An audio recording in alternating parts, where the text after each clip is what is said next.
Yes, we are ready to pray. Please make the sign of your prayer. Our Father who art in heaven, hallowed be thy name. Thy kingdom come, thy will be done on earth as it is in heaven.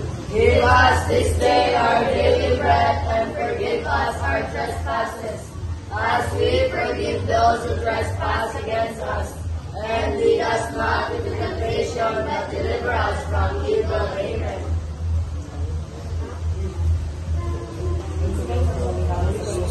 Magandang hapon sa inyo lahat. Kami ang Group 2. At ito ang aming presentasyon ngayong araw.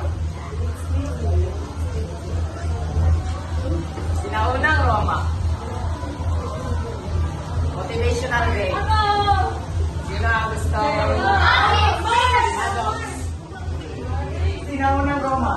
Correct. Okay, sino pa ang gustong sumagot?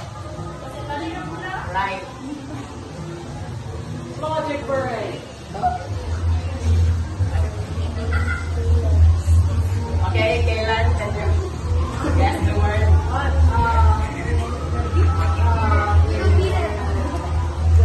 Logic parade. Okay, another one. Ciara.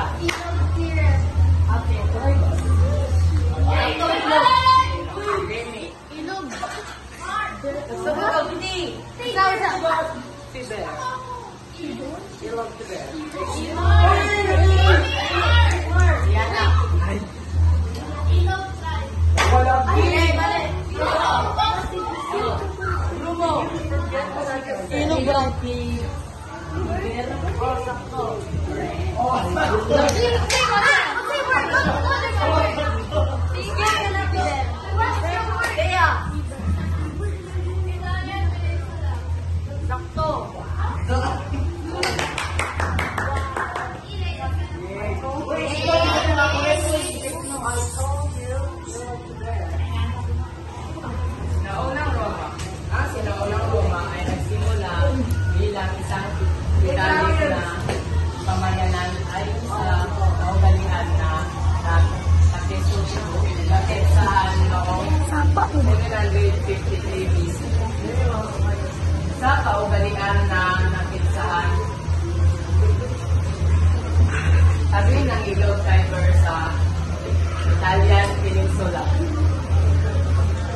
Ang tabi ng ilog Carpatmen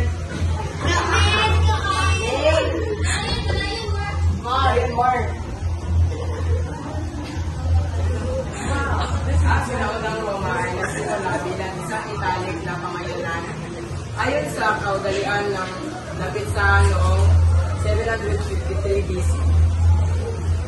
Sa tabi ng ilog Tiber sa Italian Peninsula. Ang pag-ariglo ay lumango sa lungsod at politika ng Roma at nakontrol ang mga kapitbahay nito sa pamamagitan ng kombinasyon ng mga kasunduan at lakas na militar. Okay.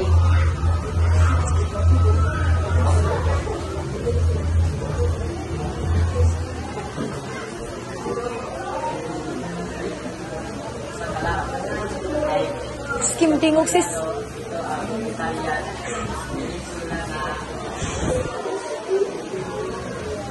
pinag-asimilasyon ang kulturang Rio doon na nagkatilingan kanyang maging Christian. At ang kulturang Christian at ay naging ang pamilyahan sa Isa po. Ang bilis ang bilis.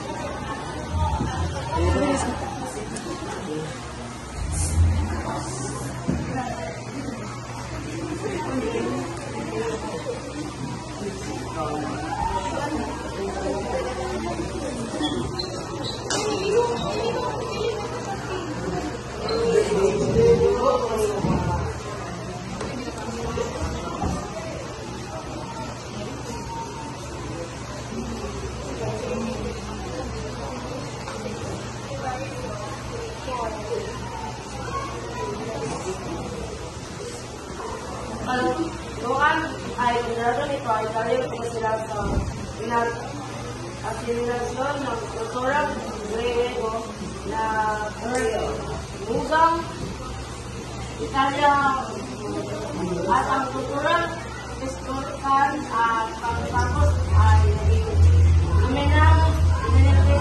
kapag-ikat sa religion ng Kristiano at mga basis ng Europe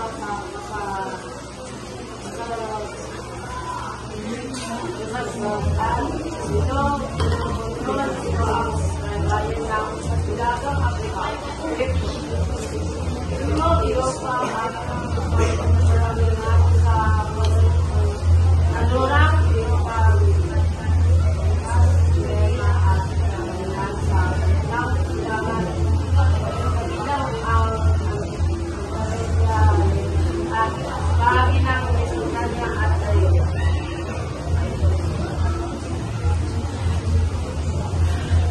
Sinaunang daigdig, ang imperyong iyon ay kabilang sa mga pinakamalaking imperyo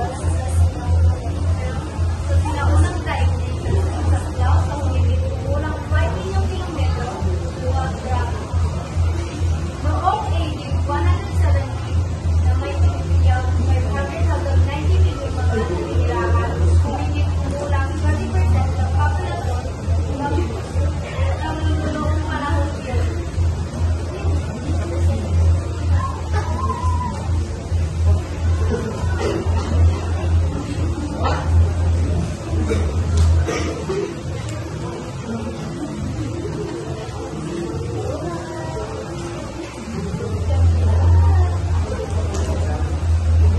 Estadong Romano.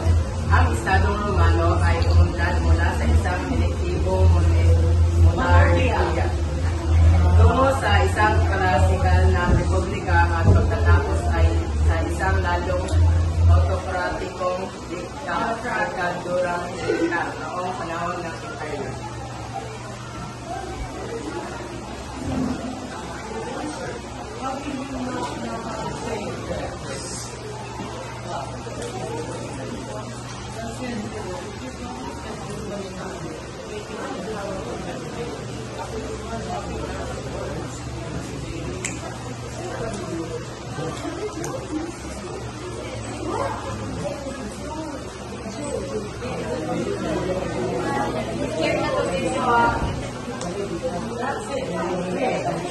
Let's wait for the video. Handa na para sa pagsusulit. Easy na kaya eh. Masama maganda eh. Tama o mali? Okay. Sasa. Kasi utang. Kasi may bot na lang. Tiyak!